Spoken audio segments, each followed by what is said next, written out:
Hello, ladies and gents, boys and girls, people of all sexualities, identities, and more, and welcome back to another Doctor Who review. Today's Doctor Who review is none other than the Tomb of the Cybermen. The Doctor, Jamie, and Victoria land on the planet Telos, in which they get caught up in a expedition to uncover the Tomb of the Cybermen. The Doctor and Jamie pretty much spend most of this episode trying to lure Victoria away from her grief from her father's death in Evil of the Daleks. The Doctor explains to Victoria that essentially, even though his family are no longer around, he keeps them in his mind, and that is where they will stay until he wants to see them once again. After all, he believes that you will never always have a bad memory of something, but there will be a tragedy. Back to the plot though, however, so they get caught up in this thing. The Doctor tries to convince the people not to open the tomb.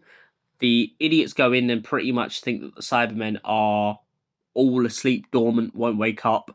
One of the guys on the expedition intentionally went there to wake up the Cybermen in the first place. The Doctor catches him, finds out that he's trying to make an alliance with the Cybermen, pretty much laughs at him because he knows the Cybermen have no allegiance except to themselves. Cyber Leader pretty much kills him on the spot, and the rest of them have to find a way out of the tomb and put the Cybermen back to sleep. Jamie accidentally ends up using one of their weapons before the Cybermen wake up when they're wandering through parts of the tomb. Turns out a lot of the tomb has been booby-trapped by the Cybermen to pretty much have target practice for other life forms that they want to kill. The Doctor begins to play around with the power and eventually manages to find a way to put the Cybermen back to sleep. However, there's a lot of casualties and a lot of people die in this story. One of the notable and memorable deaths has got to be one of the characters who go to open the door without realizing it's magnetized. A lot of people in this story foolishly assume that the Cybermen are just relics. However, as the Doctor points out, wherever there's a human race and wherever there's a planet, the Cybermen will evolve and they will come to be. Originally, the Doctor also points out that he only thought the Cybermen came from Mondas, but clearly the Cybermen at some point in their history have taken over Telos. As the Doctor Who universe expands, we find out that the Cybermen have not only just taken over many planets over the years, but also other realities.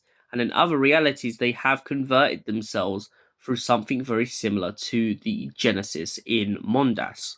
It also seems that from the storyline of this, that the Cybermen have grown and evolved to their situation.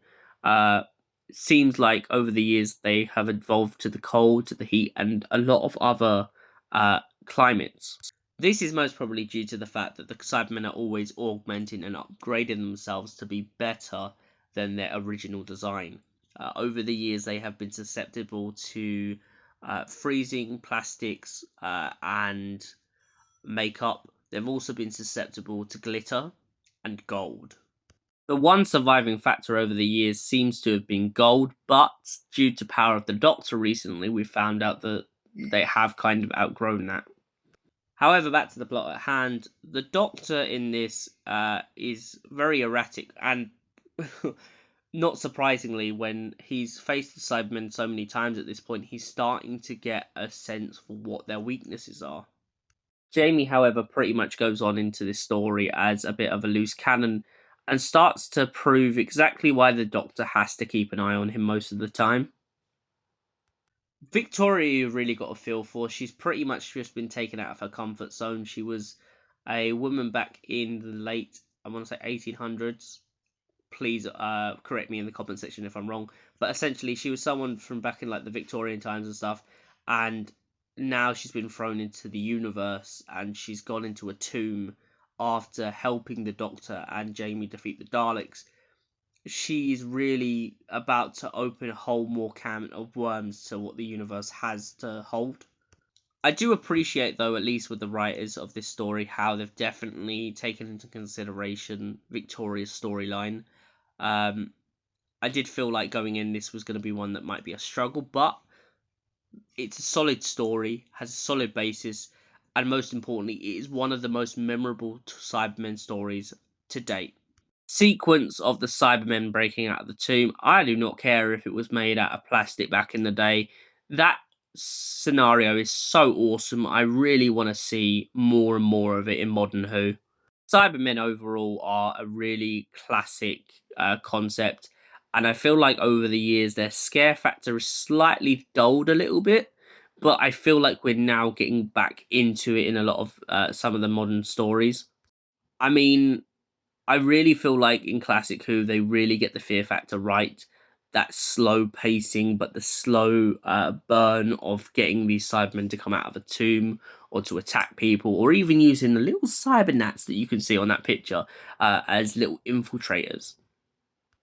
So overall, what do I give Tomb of the Cybermen? Solid story, great pacing, and most importantly, one of the greatest Cybermen stories out there. It has got to be a solid 10 out of 10.